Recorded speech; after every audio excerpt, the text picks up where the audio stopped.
HR electric auto সার্ভিসের পক্ষ থেকে জানাই স্বাগতম। তো বন্ধুরা, আজকে কি দেখাবো অবশ্যই আমার ভিডিওটি দেখে আপনারা বুঝতে পারছেন। আজকে যেই বিষয়টা নিয়ে আপনাদের সামনে কথা বলবো এটি হচ্ছে মিশো গাড়ির 48 ভোল্ট একটি চার্জার। এই চার্জারটিতে কি সমস্যা হয়েছে এটি আজকে আপনাদের মাঝে আমি তুলে ধরার চেষ্টা করব।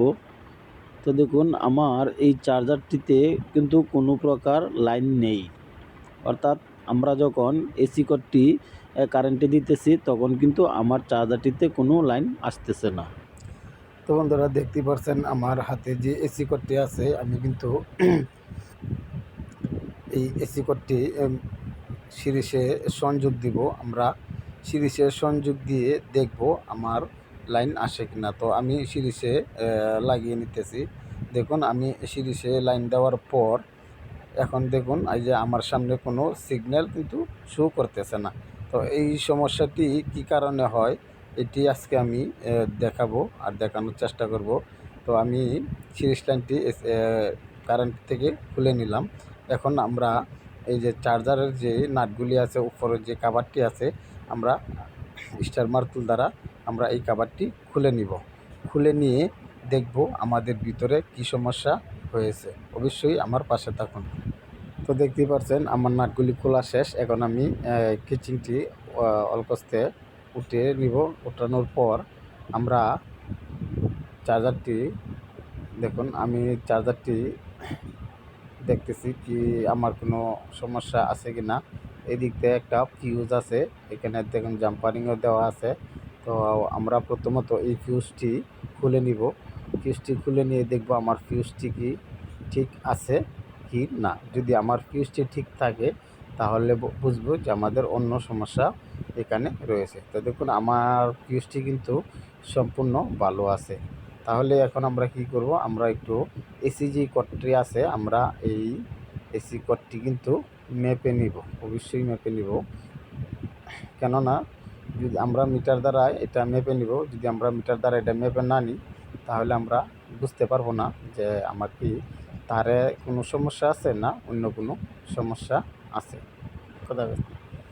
তো দেখুন, আমি এসি কর্ডটি মিটারের সাহায্যে তারগুলি মাপ দেব। বারগুলি মাপ দিয়ে দেখব আমার এসি যে তারটা আছে, আমার এই তারটা ঠিক আছে কিনা।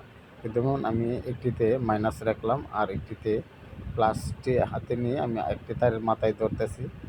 দেখুন, এখানে আমার শো করতেছে না। তো আমি ওই যে দেখুন আমার যে আরেকটি তার রেগুলেটর আছে, আমি ওই তারে দেখুন আমার তার এই তারটি কিন্তু ঠিক আছে। এখন আমি একটু ঘুরিয়ে ধরতেছি, ধরে এখানে ধরবো।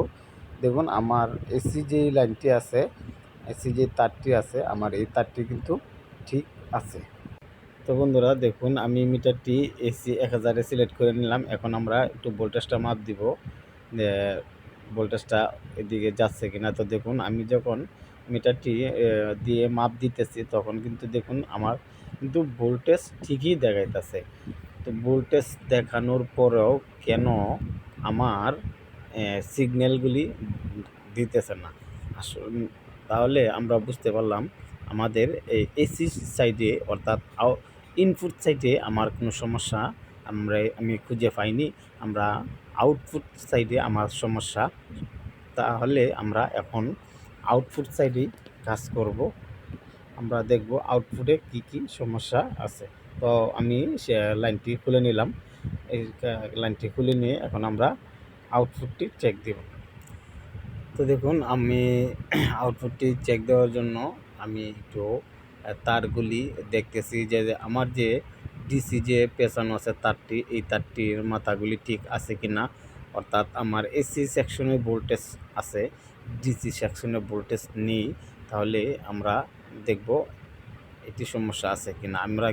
আমি এই জায়গাটি আমি হাত দিয়ে একটু নাড়িয়ে চাড়িয়ে দেখলাম যে এখানে আমার কী হইতেছে, জ্বালাইগুলির সমস্যা। লাইনটা কিন্তু ভালোভাবে থাকতেছে না বা নড়তেছে, একটু সমস্যা দিতেছে। এই কারণেই আমরা এখন এই তারটিকে খুলে নিব। খুলে নিয়ে আবার সুন্দরভাবে এই তারটিকে সোল্ডারিং করব। সোল্ডারিং করে দেখব আমার লাইনটি আসে কিনা। তো দেখতেই পাচ্ছেন আমি এই তারটি খুলে নিয়েছি। পাশাপাশি যে আমার এই আউটপুট বের করেছি আমি একটি লাল তারের মাধ্যমে। তো এই তারটি আমি খুলে নিলাম। খুলে নেওয়ার পর এখন আমরা আবার একটু মাপ দিব। মাপ দিয়ে দেখব আমার এই যে ডায়োডগুলি আছে, তো ডায়োডগুলি ঠিক আছে কিনা। আসলে ভাই ডায়োড যদি সমস্যা হয় তাহলে কিন্তু আপনার শর্ট দেখাবে। তো এখানে যেহেতু আমার কোনো শর্ট দেখাইতেছে না, তাহলে আমি এটাই ধরে নিতে পারি যে আমার কোনো জায়গায় লুজ পয়েন্ট আছে। তো লুজ পয়েন্টের কারণেই, সমস্যার কারণেই আমার আউটপুট হইতেছে না। যার কারণে আমার সিগন্যালগুলি জ্বলতেছে না।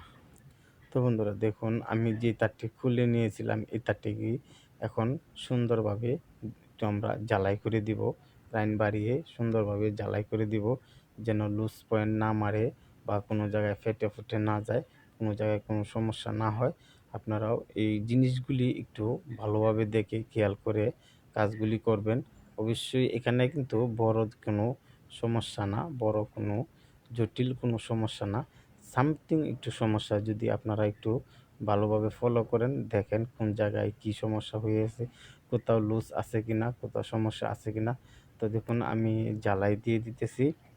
কিন্তু জ্বালাইটা কিন্তু আপনারাও খুব সুন্দরভাবে দেওয়ার চেষ্টা করবেন। আমি জ্বালাই দিতে আমি চেষ্টা করতেছি যতটুকু সম্ভব সুন্দর করে দেওয়ার বা একটু ভারী করে দেওয়ার। আপনারাও এভাবে জ্বালাইটা দিয়ে নিবেন।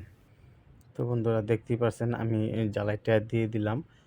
দেখুন আমি যদি একটু আপনাদেরকে ঘুরিয়ে দেখাই, দেখুন আমি কিন্তু জ্বালাইটা অনেক মোটা করে তারপর জ্বালাইটা দিয়েছি। তো আপনারাও এভাবে সুন্দরভাবে জ্বালাইটি দিবেন, যেন জ্বালাইগুলি আর ছোটার সম্ভাবনা না থাকে। এখন জ্বালাই শেষে যে আমি রেগুলেটরটা খুলে রেখেছিলাম, আমি এই রেগুলেটরটাও লাগিয়ে দিব। লাগিয়ে দিয়ে আমরা আবার এই চার্জারটিতে লাইন দিব। লাইন দিয়ে দেখব আমার চার্জারটি ওকে হয়েছে কিনা। তো দেখতেই পারছেন আমি এখন এই লাইনগুলি লাগিয়ে নিলাম। লাগানোর পর এখন আমরা কি করব, চার্জারটিতে আবার লাইন দিব। লাইন দিয়ে দেখব চার্জারটিতে লাইন আসে কিনা, অর্থাৎ সিগন্যাল আসে কিনা। তো দেখুন আমি সিরিজে লাগিয়ে দিলাম। তো মাশাআল্লাহ সুন্দরভাবে কিন্তু আমার চার্জারটিতে দেখতেই পারছেন সিগন্যালটি জ্বলে উঠেছে। আগে কিন্তু সিগন্যালটি জ্বলে উঠেনি। তো দেখুন আমি আউটপুটটি দেখতেছি, আমার আউটপুটে ভোল্টেজ আছে কিনা। তো দেখুন কতটুক দেখা যাচ্ছে বুঝতে পারতেছি না। মাশাআল্লাহ, তো আগে যেহেতু আমার সিগন্যাল ছিল না, এখন কিন্তু আমার সিগন্যালটি চলে এসেছে। তো আশা করি আপনারাও যদি এরকমভাবে দেখে কাজগুলি করেন, তাহলে আপনারাও সুন্দরভাবে একটি চার্জার মেরামত করতে পারবেন।